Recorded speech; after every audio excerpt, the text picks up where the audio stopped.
Hyvää huomenta. Joulukalenterin luku numero 20. Ja joo, nyt on parempi fiilis, ei kuumetta ennen, mutta ääni ei ole kunnolla palautunut. Mutta eipä sen väliä. Mitä yksi tuolta. Monsteri. Ja sitten tästä toisestakin.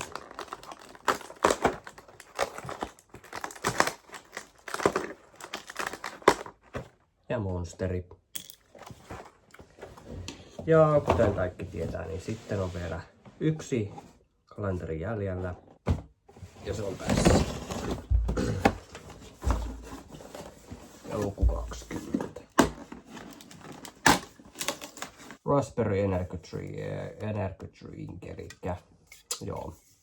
Me vien tää jääkaappi ja me nähdään taas huomenna. Moi moi!